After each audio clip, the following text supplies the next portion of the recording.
देश में कोरोना के खिलाफ जंग निर्णायक पड़ाव पर पहुंच चुकी है। 30 जनवरी को एक साथ दो वैक्सीन को मंजूरी देने के बाद अब स्वास्थ्य मंत्रालय ने बड़ा ऐलान किया है। स्वास्थ्य मंत्रालय ने 13 जनवरी से देश में वैक्सीनेशन शुरू करने के संकेत दिए हैं।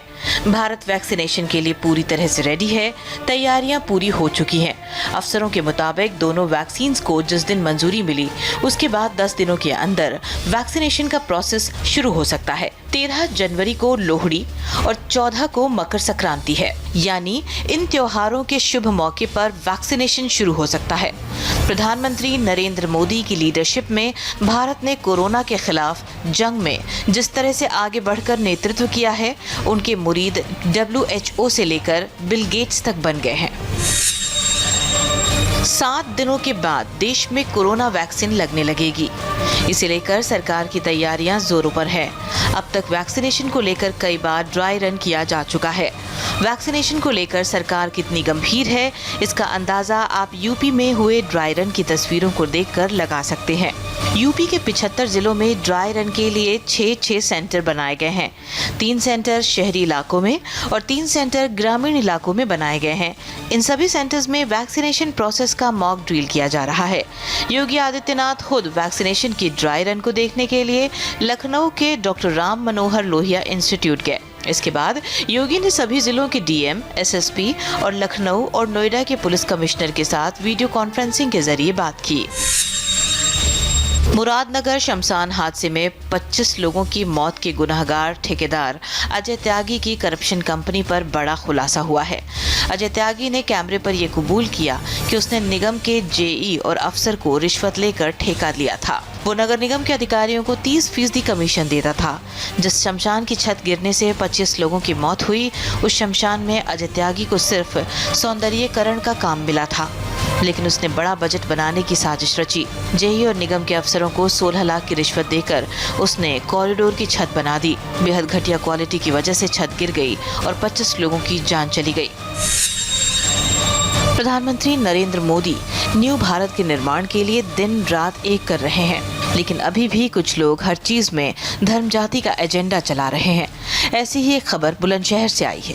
बुलंदशहर की इस खबर के बाद यूपी में ठाकुर शब्द टॉप ट्रेंड कर रहा है। बुलंदशहर में जूते बेचने वाली कंपनी और दुकानदार पर FIR दर्ज की गई है। दुकानदार पर आरोप है कि वो जिस जूते को बेच रहा था, उन जूतों के सोल पर ठाकुर शब्द लिखा हुआ था। मामला दर्ज होने के बाद पुलिस ने दुकानदार को गिरफ्तार कर लिया। हालांकि बाद में उसे छोड़ दिया गया। फिलहाल पुलिस ने दुकानदार नासिर को छोड़ दिया है, लेकिन जूते पर ठाकुर लिखने पर बवाल मचा हुआ है। अब आपको सुनवाते हैं उस वक्त क्या हुआ था जब बजरंग दल से जुड़े लोग नासिर की दुकान पर पहुंचे थे। कल हटाने का वहाँ के लड़का है तो ये हटा देने चाहिए, जो हटा देने चाहिए तो हटा देने है, क्यों ना हटाए थे ना फिर वीडियो तो ये अरे तू के अपनी दुकानदारी खराब कर रहा है, ज्यादा से इसके रख के यहाँ जूते तू के अपनी दुकानदारी खराब कर रहा है। फिर बना रहे हम कोई वो थोड़ा ही है, मैं बना रहा हूँ जूते को तो लेके क्यों आया आप? दिल्ली में किसान आंदोलन के बीच आज यूपी में CM योगी ने किसानों के लिए बड़े मिशन की शुरुआत की।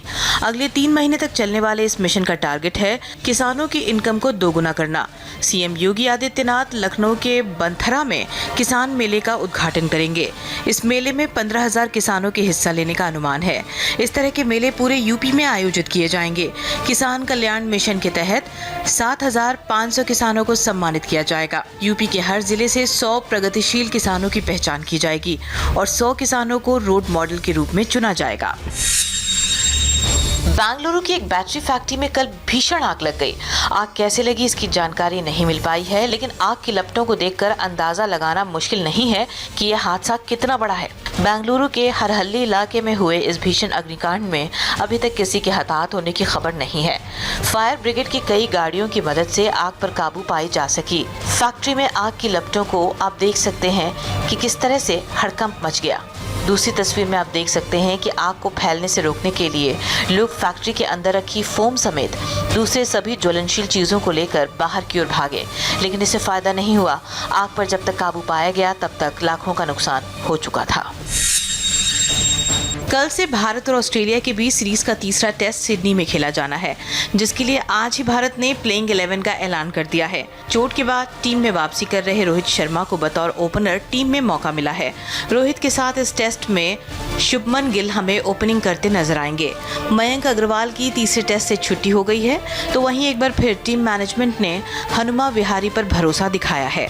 चोटिल उमेश यादव की जगह कल टी नटराजन अपना टेस्ट डेब्यू करेंगे। जम्मू कश्मीर से लेकर उत्तराखंड और उत्तरकाशी तक जबरदस्त बर्फबारी हो रही है। खासकर कश्मीर पूरी तरह से बर्फ की चपेट में लिपट गया है। जहां तक नजर जाए बर्फ ही बर्फ है। पारा पिछले कई दिनों से माइनस में है। श्रीनगर में 4 दिन से लगातार बर्फबारी हो रही है। बर्फबारी के बाद कश्मीर की वादियां खूबसूरत जरूर लग रही हैं, लेकिन मुसीबत भी लेकर आई हैं। पुलवामा में 2 फीट तक बर्फ जम गई। लगातार सड़कों से बर्फ हटाने का काम जारी है। कुछ ऐसा ही हाल डोडा का है। सिर्फ जम्मू कश्मीर ही नहीं, उत्तराखंड और उत्तरकाशी तक बर्फबारी परेशानियों का सबब बन रही है।